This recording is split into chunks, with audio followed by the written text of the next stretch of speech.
What's up, y'all? This is Juxtaposed, and today we have a special guest, 21 Keyz, and this is going to be story time with 21 Keyz. Keyz, what's the story for today? Story for today. Damn. I mean, what you got on the head? Well, put him on the spot. When we talk about synergy, right? Yeah. Because we were having this conversation earlier, listeners and viewers. Yeah. And synergy, if you don't know what it is when things come back around and it just all of a sudden in your mind, you're like, yo, things are just flowing well. Even if you might have fell off of the path a little bit, the synergy brings it back around. So Keyz, have you experienced this before? Yeah, I mean, me and Keyz was talking about me finding a way to get me back into music again. He has always told me I have a music acumen that's really unmatched. Stand by that. He's been telling me that since like 2006, 7, 8, right? So we was having that conversation. We spoke for like an hour. I know, which is one of our shorter conversations. We literally we could like not speak for like 6 months and then have a conversation like 3 hours long about random stuff. But random shit, right? So we was talking initially about like the trashy producers that I think is not as great as people assume them to be. And he was like, "What you?" But I've always held that staying with this particular person. And we jumped into like him getting back into music, me giving him advice on how to approach it. You know what I'm saying? And he's telling me like, well, the synergy came in because how I'm telling him he should approach it is how he was planning to approach it in the first place. So that's when the synergy started right there. And then he's telling me like, yo, you need to find you a space where you could do music, but it's not where like you're actually only engineering, you're only producing, like you're actually like coaching or you're doing some type of consultation or something, because your knowledge you have, it goes so far. We spoke about for about an hour, and then about 2 days later, he hit me about the podcast. Like, yo, I'm doing the podcast on Father's Day, whatnot. Can you jump on? I'm like, yeah, I could jump on this time. This time, whatever. And then my car, I was doing Uber, and I wound up driving. I was in a real like messed up road, and I think they was doing construction on the road, and something got in the tire, whatever. And I had a slow leak. So I got home and I realized that, when I went to go pick up one of my clients, that my car had a flat. So I'm like, damn. So me trying to get it fixed, I ended up under my warranty. I went to the place where the warranty was accepted. I met a gentleman there. It's in conversation. He's a producer as well. We start talking about equipment and gear, and we just start. We start jousting, right? We just going back and forth, and we exchanged phone numbers and social media accounts and whatnot. The very next day, my homegirl, Baritone McKenzie, she from Brooklyn, she hit me up. She said, "Yo, I'm in Dallas. Whatever. I'm having a writers session. You should come through." I'm like, "Okay, cool." So we hopped on the phone. Well, she DM'd me. So then I hopped on the phone, spoke to her on the phone. All right, cool. Just send me the information. I pulled up yesterday. That was super dope. I met a lot of people there. I even found like beats that I had produced in my email. He played a couple and they was going crazy. Like, yo, that shit's brilliant. But even while doing the session, I'm like, nah, do this. In this bass right here, you don't want to do that. You want to, what I'm saying? Come in with that riff on the downbeat. So by the time it come back around, them 4 bars, he's coming back here with his rhyme. Like I'm like directing, right? That's naturally not taking over, but it's naturally just like directing. And I'm like, yo, this beat right here, take this out and here and I'm teaching them how to rearrange and how to compose and just naturally, right? And so she put me. She goes like, "Yo, man!" Like, and then I let her hear this one beat that I did. Let me see if I can find it. I let her hear this one beat, and she was going crazy. When I let her hear it. While I'm gonna say while you look for that, my biggest thing that I always said is, and it's funny because this happens between like me and you, MVP, where I'm like, I tell you something, and then you're like, no, and then later on you'll figure it out. You're like, okay, cool. Well, I see what he was saying. That has been the whole existence of my time with 21 Keyz. From the time I was younger, and he'd be like, oh, you need to go about it this way, and then it was like, man, I got it. And then later on you realize that, sometimes this information comes from different places and it's there to help sculpt and create who you're supposed to be in the future. And that's why I give him a lot of praise, because he's definitely helped me be who I am as K-Styles now. I remember we sat down there and I had this one record I'd worked on. Man, that thing was full of instruments, bro. I had keys over here. I had synths. I had horns. I was like, yo, you need to take out like half of this. You got like 4 beats in this one beat. I'm like, what do you mean? This thing sounds good. Sonically, I thought it was great. I went back and listened to it again now. And I'm like, I understood what he was saying. That simplicity. And if you listen to old music, it's not a lot going on. It's simple things that you just throw in there. You keep your structure, you keep your format. And that's what I said. I think that there's a need for that, especially now in music, because people are making music in their rooms only. I mean, I used to do that, right? Like, I still do it. Like right now is where I do it. But if you're not interacting with other people, you're ending up getting you're stuck in your siloed own in your own. Yes, right. So in your own head and thinking like, oh, this isn't like, nah, bro, like. Or even what it takes to get to the next sound, right? Because that's the other thing is we can mimic everything that we hear, but if you're not saying, okay, well, what did this person do to get to this sound? You end up missing part of the journey. And you know what's crazy? My man Cyrus, when I lived in Brooklyn, my neighbor Cyrus, Cyrus, his name is Cyrus. In conversation, he found that I did music, whatever. So he came upstairs and my little studio in the side room, and I have a motif XF, and I played some beats that I produced, and he was like, but I'm breaking it down like this. I'm breaking down like the skeleton, like, yo, this is how the song's going to be structured, blah blah blah blah, and he stopped and he pressed the stop button on the keyboard. He goes, yo, you know that everything you just did right now is what songwriters do? And I was like, what you mean? He's like, everything you made the beat from a songwriter's perspective, not a producer's perspective. Because the moment you start thinking about how the artist is gonna navigate through the record or how they're gonna approach it, or where. So you're arranging, you're composing, and you're songwriting at the same time. So you're doing 4 things at once.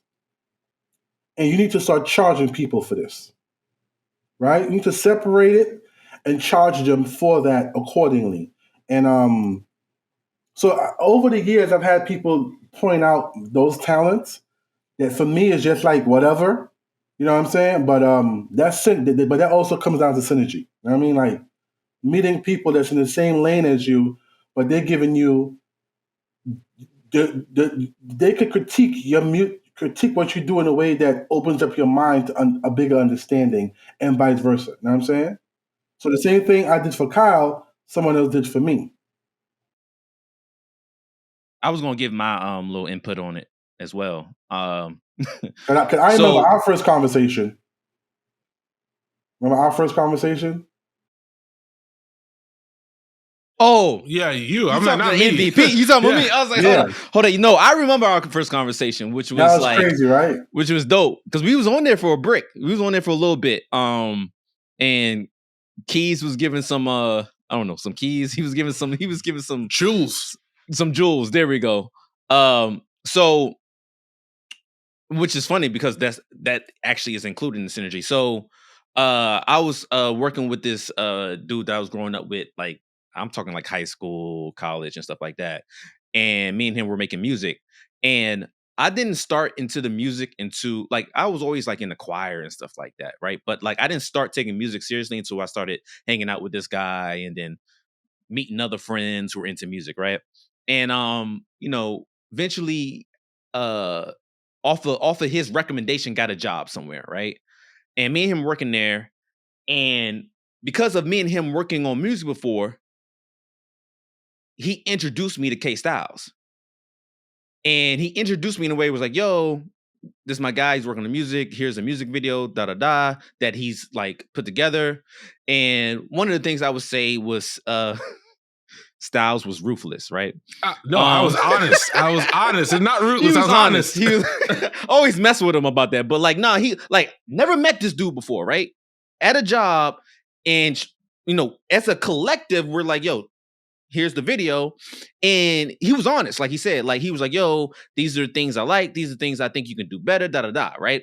And so when I say synergy, is because me and that guy who I started working at, who got me the job there, me and him was working with music in like high school, college, but we stopped working on music together. But when I started working at the same job he's working on, that conversation started back up. And because of that conversation is how I got introduced to K Styles. How he's here. I mean, how he's here. Like, that's how you ended up in this situation right now where we're at. Like, that. The funny thing about that is I was on that dude's neck about music because he had played me a record and then I shot a video for him. And I'm like, yo, what's up? So every time I saw him, I was like, yo, what's up with the music? And then when you started, he's like, oh, look, I'm going to give him this guy so he can stop bothering me about music. But hey, I'm just like, yo, if you're gonna tell me that you do music, and because I do music and I know your stuff is good, I'm gonna be on you. I'm about it. Like sometimes you need that push, and I've done that for multiple people. Sometimes I need it for myself, and that's normally where I go to 21 Keyz for, because he's always been on me. He's been on it. He's been on me for a long time with that, bro. And you see how the synergy comes back around, because Styles is someone I go to. Because obviously, like I've been working on music, like singing, rapping, and like trying to figure things out. But he's always challenged me to like think of the bigger picture of how you can do things, right? As far as like putting bars together, and how you can deliver and right? So then he connects me with Keyz, Keyz before the podcasting stuff on a music tip, and Keyz was able to give me valuable information. But then the synergy brings us back around to this podcast stuff. So I'm like, yo, it's crazy. It's crazy. See, it all boils down to, I might get a little deep, right? The universe, right? And manifestation, right? So as individuals, we might be manifesting things that we aspire to do or get back into, or our energy is caught up in like our love and passion for this. It just doesn't go away. You could go work a job and go do whatever, and 8-9 months on the line, you come right back and put on the equipment and get right back to it, right? But that's a manifestation of where you're supposed to be and what you're supposed to be doing, right? The universe now brings people together. That's where the synergy comes into place, with the premise of you're good at this, you're good at this, and you're good at this. All three of you guys need to come together and make something happen. Now, all of us is not going to benefit off of it, right? MVP might benefit off of it more than Styles and myself. Styles might benefit off of it more than, you know what I'm saying? Or I might benefit off of it, whether it's financially, whether it's information, whether it's skill, improving your skill set, whether it's being motivated or being inspired, because you guys can motivate and inspire me, and then I could sell 10 beats to some random person, and that person become a star, and then boom, I could reach back and grab you two and bring you along on the ride. You know what I'm saying? So that synergy, along with this manifestation, along with the universe, all that stuff is something that we have no control. We have no control over our passion and what we're passionate about. Being passionate about something doesn't necessarily you're making monetary gain off of it. It just means that that's something that might be therapeutic for you. Once again, I'm gonna go a little deep. It might be therapeutic for you to be engulfed in music, right? Because I'm gonna tell people this: two things kept me out of trouble: my having a family and having kids and a wife, and also being involved in music. It kept me out of trouble, right? It kept me from being outside, being around certain individuals. Even though I can navigate in those spaces freely without a problem, it kept me away from that. You know what I'm saying? So sometimes, Kyle getting back into music or MVP want to get back into songwriting, whatever, that might be a way of keeping you away from certain individuals. That might be a way of helping you refocus your focus. And then once you refocus your focus in that, it might refocus your focus in other areas of your life that you're not really focused on, right? And it brings a bigger level of discipline back into the fold. You know what I mean? So yeah, and a lot of times, I honestly, as we talk about the universe thing, I honestly believe we're all here for a purpose. We don't know what that purpose is. We don't know how our purpose actually intertwines with the whole universal structure, but we're here for a purpose. And when you have stuff, especially calling on your spirit like that, you got it. You owe it to yourself to see that through, right? You owe it to yourself to live through that, whether it's, and it could be fleeting. Sometimes people like, hey, I want to be a crypto trader. Listen, if that's what you want to do, throw yourself into it, figure it out, and see if it's worth it, because you never know where it's going to go. And that's one thing, I feel like Keyz just tell me that all the time. It's like, yo, you just have to, you got to be confident and just do it. And it's like, that sounds like the simplest advice, but it's also the most challenging. Just, because you're always like, oh, you are your hardest critic in most cases, unless you're completely delusional. If you're delusional and you could throw it there, then thank you. You have a skill set that other people don't have. But in most cases, you are your hardest critic, and you'll never know what you have unless you try. It's like the Wayne Gretzky quote: "You miss 100% of the shots you don't take." So go out there, expose yourself to the world, figure out what it is, learn. Don't be afraid of sounding, especially from the music aspect. Don't be afraid of making a whack beat, don't be afraid of making a whack song, because at the end of the day, that whack song may allow you to get to somewhere else. It's like, honestly, if you think about it, like the video that MVP talked about, I told him directly, I'm like, that ain't it, right? But it wasn't that ain't it, like, oh, that ain't it, get away from me. That ain't it, but like, I can tell you what you can do better. Improve. Correct. An area. And honestly, that conversation is where you live and where growth happens. Is where you really get to the next level.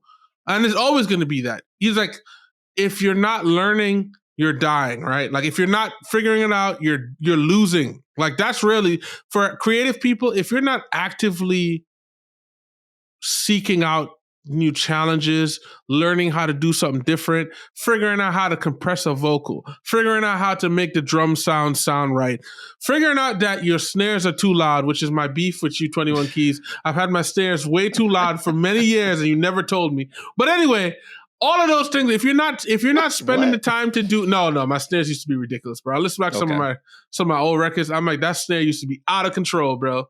Out of control in the mix. But if you're not doing that, then what are you really doing, right? Like, what are you here for? So, yeah. I mean, so how do we sum this up? Because we about to. Yeah, but this is a long one. Yeah, I know. So how are we gonna sum this up, 21 Keyz? Well, listen, man. I believe. Well, I'll say this. I say surround yourself with people who are not just doing what you do, but there's focus.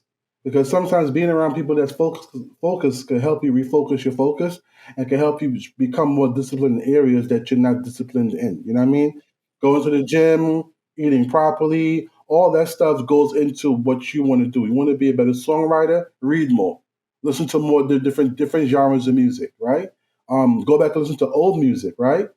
You want to be a better beat maker or better producer, start listening to just vibing out, to just listening to this music in general. Just go places that inspire you. You know what I mean? And if you catch a vibe, then make a beat right there. At least lay down the meat and the potatoes of that beat. You want to write a song. Write a book, or you want to do consultations. You want to make a course, or whatever it is. Make sure that that your mental diet is things that's going to help you grow in those areas. Um, and cut out watching TV and cut out certain things and add more of the things that you need and build up that discipline. And that's how you're going to get from point A to point B. Because in order to elevate to the next level in life, you can't be the old person you used to be. You got to be the new person to live in that space. Because there's a lot of things that's going to come your way that the old you is not going to be able to handle, but the new you can. You know what I mean? Yeah. Facts. So I like that.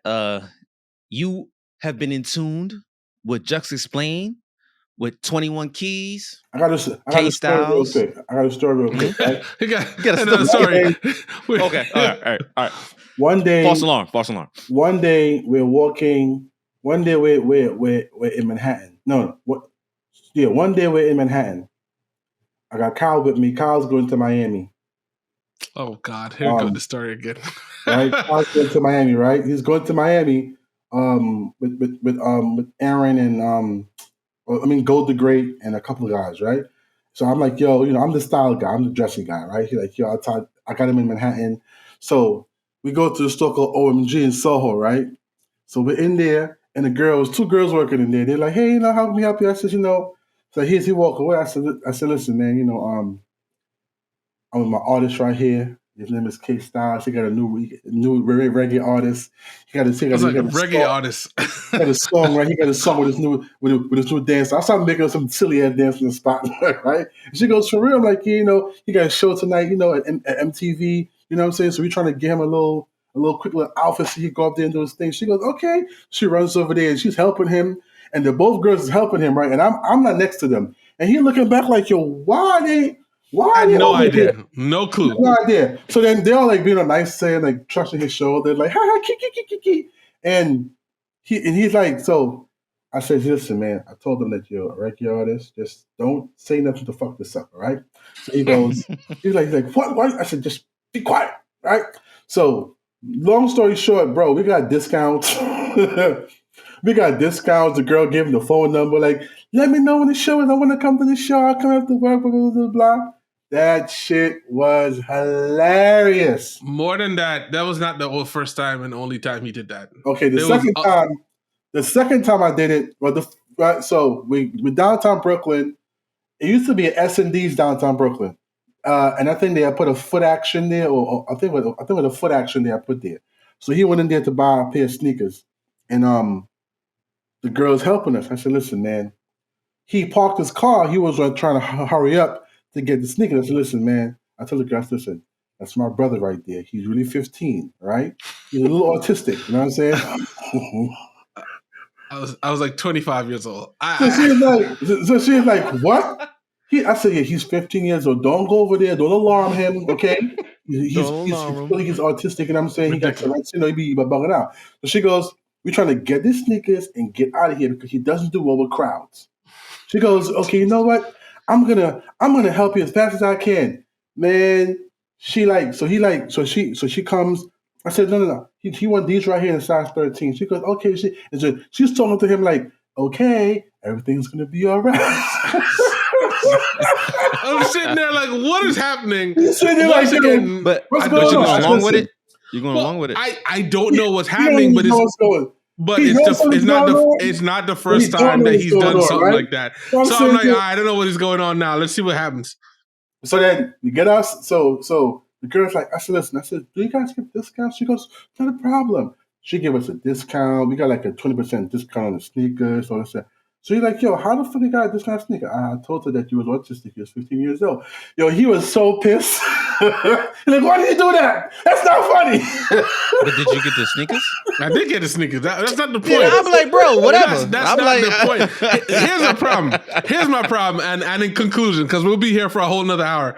My problem with these situations was that there was never any pre-warning that something ridiculous was about to happen. So 9 times out of 10, I'm sitting there like, what's happening here, right? Like, why are you talking to me like this? What is going on? And it's normally in moments like when I'm shopping like that, it was always because something was going on. It was never like a casual, I'm just going to browse. It's like, I need to get all this stuff done and get out of here. So it's like, anxiety. I'm clearly not paying attention.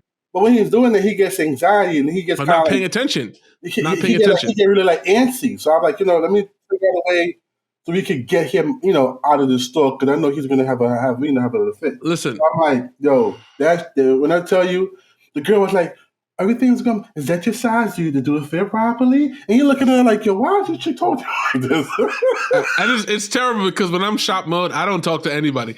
I don't even want to ask people for anything. I'm like, yeah, hey, I need this in this size. That's it. Like, no disrespect. Like, I just got stuff to do. Funny. But yeah, anyway, we gotta find a way to make, because there's so many more stories that we can imagine, make a whole short thing about this. But this has been an extended edition of Jux Explains. Thank you for making it all the way and listening to my embarrassing moments, apparently. We started with Synergy and ended up talking about this dude playing pranks on me. But that is Synergy. I guess. All right. Well, till next time. Deuces.